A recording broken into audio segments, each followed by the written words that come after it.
देखिए, आज का सत्संग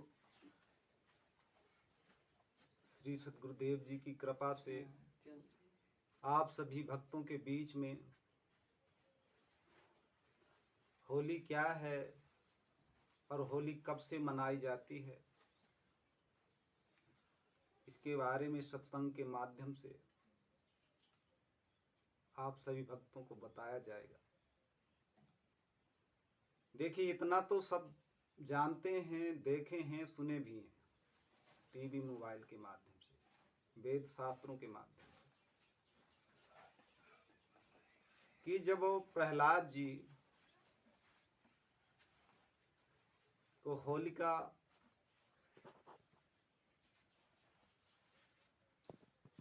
दहन करने के लिए ले गई थी, तो होलिका का खुद दहन हो गया।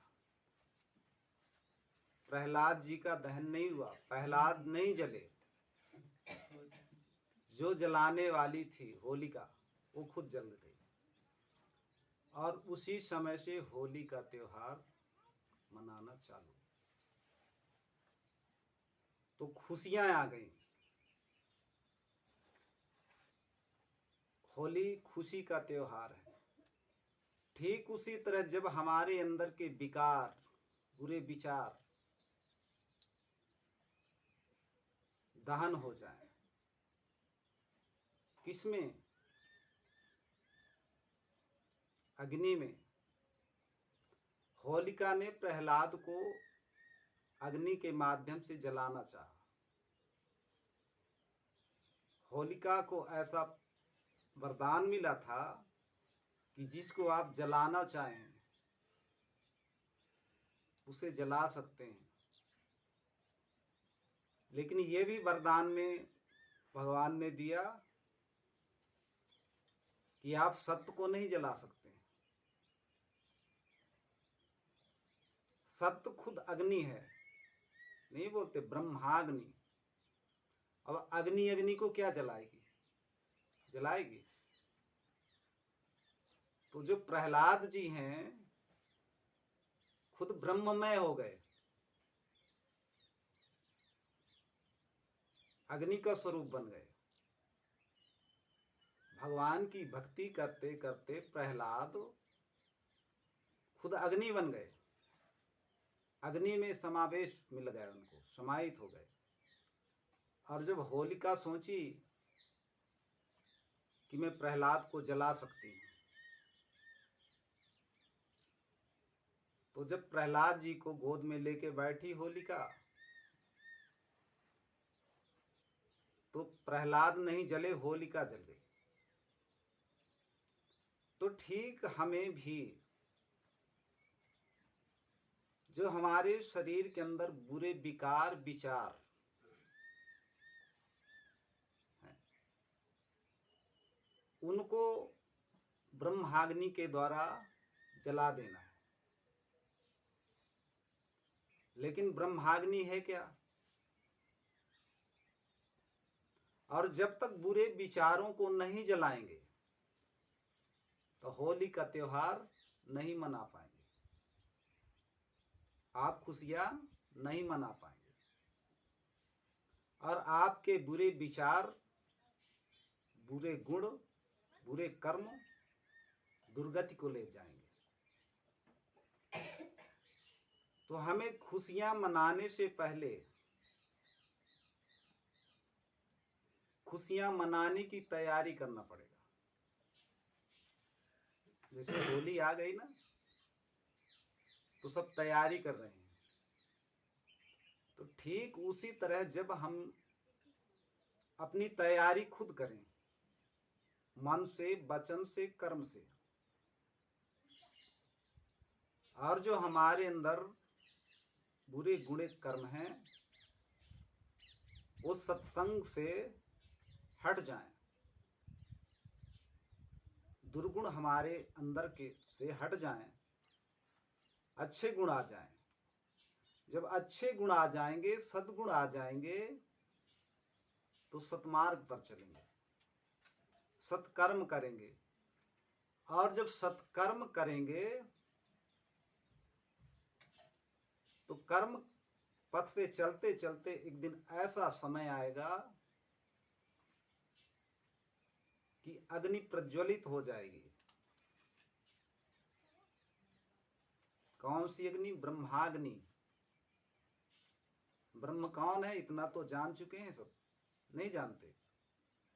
ब्रह्म है ईश्वर, परमात्मा। जब परमात्मा रूपी अग्नि शरीर के अंदर प्रज्वलित होने लगेगी तो आपके जो विचार हैं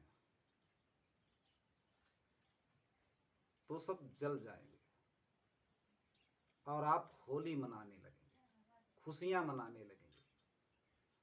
उसी को लिखा है तुलसीदास जी ने, जथा सुअंजन अंज द्रग साधक सिद्ध सुजान, कौतुक देखत शैल बन भूतल भूर निधान। तो जब आपके अंदर ब्रह्माग्नि प्रज्वलित हो जाएगी, परमात्मा में समाहित हो जाएंगे, तो आप बैठे यहां रहेंगे, आपका शरीर बैठा रहेगा, लेकिन सूक्ष्म शरीर बाहर चला जाएगा। जैसे स्वप्नों में देखते होंगे कि सोते रहते हैं बिस्तर पे और सपना आ रहा है तो खेत में घूम रहे हैं, कहीं घूम रहे हैं। ठीक उसी तरह जब साधक साधना पे बैठता है तो उसका मन साधना में इतनी तरह से लग जाता है कि वो इस शरीर को भूल जाता है। उसे पता नहीं कि मैं कहां बैठा हूं, और उसकी सूक्ष्म आत्मा विचरण करने लगती है। तो जो साधक इस शरीर के रहते अपनी साधना को उच्च सीमा तक ले जाएगा,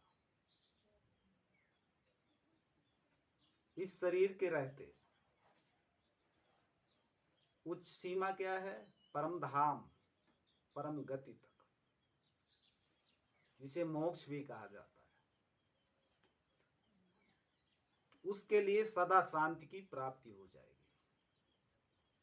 तो लेकिन सदा शांति प्राप्त करने से पहले हमको तैयारी करना पड़ेगा। तैयारी है क्या? प्रथम भक्ति संतन कर संगा। लेकिन संतों का साथ इतना जल्दी मिलता भी नहीं। अगर जल्दी मिल भी जाए तो संतों से कुछ ले नहीं सकते। जैसे मान लीजिए आपको कुछ सामान लेना है, बाजार चले गए और जेब में पैसे नहीं हैं, तो दुकानदार दे देगा? नहीं देगा। तो क्या दुकानदार मना कर रहा है देने से? मना नहीं कर रहा, लेकिन आपके पास पूंजी नहीं है। उस सामान को आप चाहते हैं लेना, लेकिन आपके पास उस सामान का भाव चुकाने के लिए कुछ नहीं है। तो ठीक उसी तरह संतों के मिलने से पहले हमारे पास पूंजी होनी चाहिए। किसकी? पुण्य की। पुण्य की पूंजी चाहिए। और नहीं, पैसा तो सबके पास है, फर्क इतना है किसी के पास ज्यादा, किसी के पास कम। बुद्धि भी सबके पास है, लेकिन बुद्धि बुद्धि में अंतर है। तो सद्बुद्धि चाहिए और पुण्य की पूंजी चाहिए। लेकिन पुण्य की पूंजी मिलेगी कहां? पुण्यात्मा से। तो हमें क्या करना पड़ेगा? पुण्यात्मा को देखने से मिल जाएगी पूंजी। कुछ सेवा करना पड़ेगा, कुछ सेवा देना पड़ेगा। क्या सेवा देना पड़ेगा? तन से, मन से, धन से। उसी कहते हैं मनसा वाचा कर्मणा से। मन है कि हम सेवा करेंगे तो करके दिखाओ, तीनों को एक लाइन में करो, मन वचन कर्म। तो संत मिलने से पहले द्विजों की सेवा करो। द्विज कौन है? ब्राह्मण। अब ब्राह्मण कौन है? जिसका संस्कार हो गया है। संस्कारी किसे कहते हैं? जैसे कुछ लोग संस्कार करते हैं कि आज से आपका संस्कार हो गया, आप सही मायने में ब्राह्मण हैं। तो दो तरह से संस्कार होते हैं, एक लौकिक संस्कार, एक अलौकिक संस्कार। एक संस्कार जो होता है, जैसे जो करते हैं ना ब्राह्मण जाति में कि आज संस्कार हो रहा है, और एक संस्कार संत लोग करते हैं। तो संतो भक्ति साधना देते हैं, नाम भक्ति साधना, उसी समय से उनका संस्कार माना जाता है कि आज से आपका संस्कार हो गया, आप द्विज कहलाए, आप ब्राह्मण कहलाए, और एक मायने में वो ब्राह्मण कहलाए। तो सच्चा ब्राह्मण कौन है? जो आत्मिक पथ पे चलने लगा, आत्मिक पथ में चलने की विधि मिल गई। ब्राह्मण कैसे बना? सब लोग ब्रह्म के ही अंश हैं, लेकिन जब तक आप आत्मिक पथ में नहीं चलेंगे,